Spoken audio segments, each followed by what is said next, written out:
So guys, the very first word of our video is bicker. It means to argue about unimportant things means that are not important for you. मतलब कुछ ऐसी चीज़ें जो व्यर्थ हैं, मतलब व्यर्थ की बातों पर बहस करना या फिर बेकार की बातों पर बहस करना या फिर झगड़ा करना.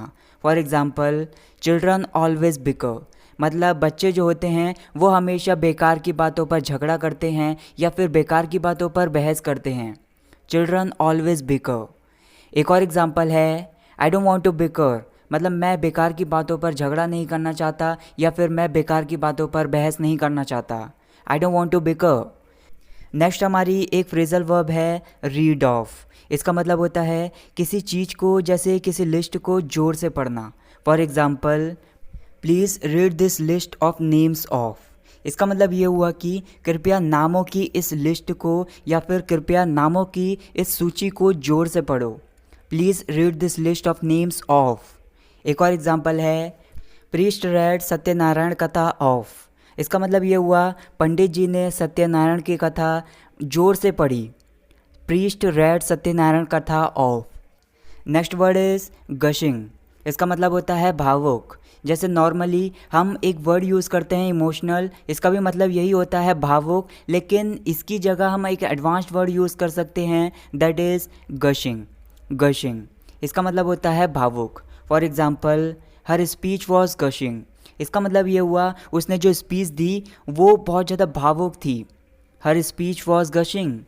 एक और एग्ज़ाम्पल है it was such a gushing story of yours. इसका मतलब ये हुआ तुम्हारी जो ये कहानी थी ये सच में भावुक कर देने वाली थी. It was such a gushing story of yours. Next हमारी एक ईडियम है B the salt of the earth.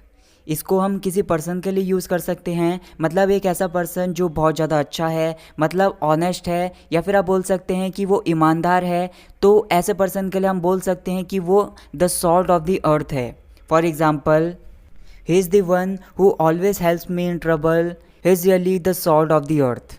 इसका मतलब ये हुआ वो एक ऐसा इंसान है जो हमेशा मेरी परेशानी में मदद करता है, तो वो सच में एक बहुत अच्छा इंसान है. ही is the one who always helps me in trouble. He is really the salt of the अर्थ. एक और एग्जांपल है you can trust him because he is not the salt of the earth. इसका मतलब ये हुआ कि तुम उस पर भरोसा नहीं कर सकते या फिर तुम उस पर विश्वास नहीं कर सकते क्योंकि वो एक अच्छा इंसान नहीं है या फिर वो एक ईमानदार इंसान नहीं है. You can trust him because he is not the salt of the earth. Next word is masticate. इसका मतलब होता है खाने को दांतों से चबाना. जैसे हम च्यू वर्ड को यूज़ करते हैं तो इसका भी मतलब यही है, इसकी जगह पर हम इसे यूज़ कर सकते हैं. For example, masticate the food well, या फिर इसे ऐसे भी बोल सकते हैं च्यू द फूड वेल. इन दोनों का मतलब यही होगा कि खाने को दांतों से अच्छी तरह से चबाओ. Masticate the food well. एक और एग्जांपल है don't gulp the food without masticating. मतलब गल्प करना होता है किसी चीज़ को निगलना. तो यहाँ पर बोला जा रहा है खाने को बिना चबाए निगलो मत. Don't gulp the food without masticating. Next one is do someone's head in. इसका मतलब होता है किसी को उदास कर देना या फिर किसी को फ्रस्ट्रेट कर देना या फिर किसी को गुस्सा दिला देना, मतलब किसी चीज़ के through. For example, spending even a minute with such person really does my head in. इसका मतलब ये हुआ कि ऐसे पर्सन के साथ एक मिनट भी गुजारना ये सच में मुझे उदास कर देता है या फिर ये सच में मुझे गुस्सा दिला देता है. Spending even a minute with such person really does my head in. एक और एग्जांपल है working in this company is doing my head in. इसका मतलब ये हुआ कि इस कंपनी में काम करना ये सच में मुझे गुस्सा दिला रहा है या फिर ये मुझे फ्रस्ट्रेट कर रहा है. Working in this company is doing my head in. Next word is thoroughly. ये एक एडवर्ब है. इसका मतलब होता है पूरी तरह से या फिर अच्छी तरह से. For example, I can thoroughly believe in his honesty. इसका मतलब ये हुआ मैं पूरी तरह से उसकी ईमानदारी पर भरोसा कर सकता हूँ या फिर मैं पूरी तरह से उसकी ईमानदारी पर विश्वास कर सकता हूँ. I can thoroughly believe in his honesty. एक और एग्जांपल है masticate the food thoroughly before you swallow it. यहाँ पर एक वर्ड है मैस्टिकेट. इसको तो अभी मैंने आपको बताया है. इसका मतलब होता है खाने को दांतों से चबाना. तो यहाँ पर इस लाइन का मतलब ये होगा खाने को निगलने से पहले खाने को अपने दांतों से पूरी तरह से चबाओ या फिर अपने दांतों से अच्छी तरह से चबाओ. Masticate the food thoroughly before you swallow it. Next word is stroll. Stroll इसका मतलब होता है आराम से मज़े लेते हुए टहलना या फिर मज़े लेते हुए घूमना. For example, I always have a stroll after having my dinner. इसका मतलब ये हुआ मैं अपना डिनर करने के बाद हमेशा टहलता हूँ. I always have a stroll after having my dinner. एक और एग्जाम्पल है, I saw him with a girl strolling in the park. इसका मतलब ये हुआ मैंने उसे एक लड़की के साथ पार्क में टहलते हुए देखा. I saw him with a girl strolling in the park. Next हमारी एक इडियम है, गो अप इन स्मोक.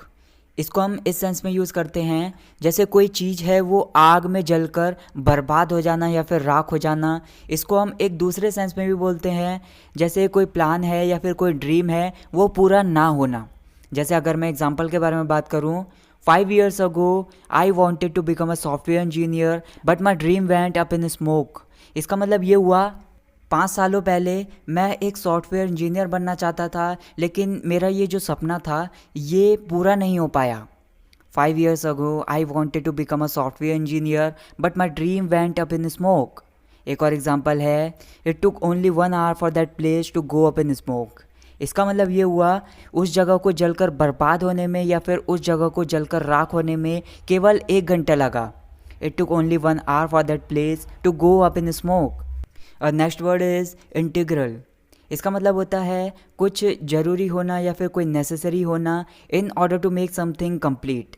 मतलब किसी चीज़ को पूरा करने में कुछ चीज़ की ज़रूरी होना. जैसे एग्जांपल है, the engine is an integral part of any motor vehicle. इसका मतलब ये हुआ किसी भी मोटर व्हीकल का इंजन एक ज़रूरी भाग है, मतलब बिना इंजन के ये अधूरा है. The engine is an integral part of any motor vehicle. एक और एग्जांपल है, having a laptop is an integral for YouTuber. इसका मतलब ये हुआ एक यूट्यूबर के लिए एक अच्छे स्पेसिफिकेशंस वाला लैपटॉप होना ज़रूरी है. Having a laptop is an integral for YouTuber. Next word is formidable.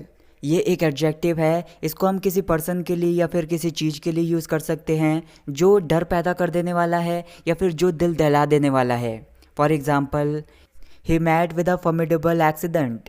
इसका मतलब ये हुआ उसका एक दिल दहला देने वाला एक्सीडेंट हुआ. He met with a formidable accident. एक और एग्जाम्पल है, it seems to be a formidable task to do.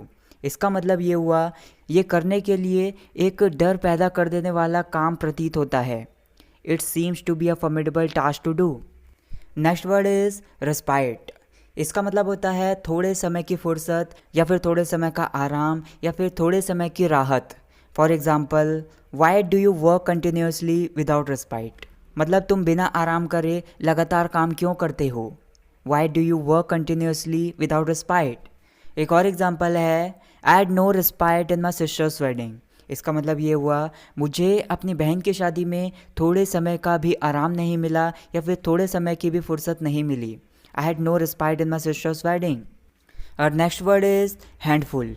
इसको हम किसी चीज़ के लिए यूज़ कर रहे हैं कि कुछ चीज़ वो कम मात्रा में है या फिर थोड़ी सी है, तो ऐसे सिचुएशन में से यूज़ कर सकते हैं. जैसे एग्जांपल है, there will be only a handful of people present at party due to corona virus. इसका मतलब ये हुआ कोरोना वायरस की वजह से केवल कम लोग ही पार्टी में उपस्थित होंगे. There will be only a handful of people present at party due to corona virus. एक और एग्जांपल है, child came to room grabbed a handful of biscuits and left. इसका मतलब ये हुआ बच्चा कमरे में आया और थोड़े से मतलब जितना उसकी मुट्ठी में बिस्किट्स आ सकें उनको झपटा और चला गया. Child came to room grabbed a handful of biscuits and left. Next word is disfavour. इसका मतलब होता है नापसंदगी या फिर अरुचिकर. जैसे एग्जांपल है, are you in disfavour with me. इसका मतलब ये हुआ क्या आप मुझसे नाराज़ हो या फिर क्या आप मुझे नापसंद करते हो. Are you in disfavour with me.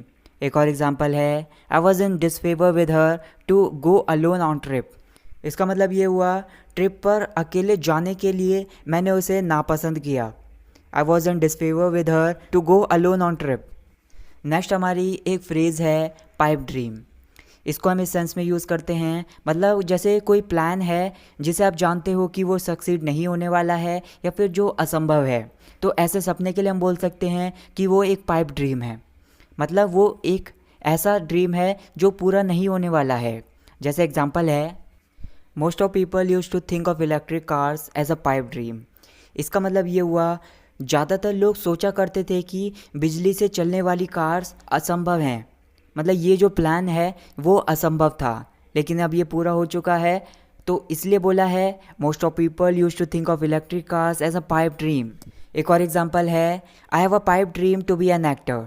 इसका मतलब ये हुआ कि मेरा एक एक्टर बनने का एक सपना है, मतलब ये एक पाइप ड्रीम है, मतलब मैं जानता हूँ कि ये सपना कभी पूरा नहीं होने वाला है, इसलिए ये मेरा एक पाइप ड्रीम है। I have a pipe dream to be an actor. So that's it guys for this video. Guys आपके लिए होमवर्क है, आपके सामने 2 इडियम्स हैं। First one is be the salt of the earth and second one is go up in smoke. इन दोनों idioms को मैंने इसी वीडियो में लिया है, तो मैं चाहता हूँ कि इन दोनों की मीनिंग के साथ अपने खुद के एक एक सेंटेंस बनाकर मुझे कमेंट सेक्शन में बताइए। और अगर वीडियो पसंद आई तो वीडियो को लाइक कीजिए, शेयर कीजिए। Thank you so much for watching this video. I will catch you in the next video. Take care.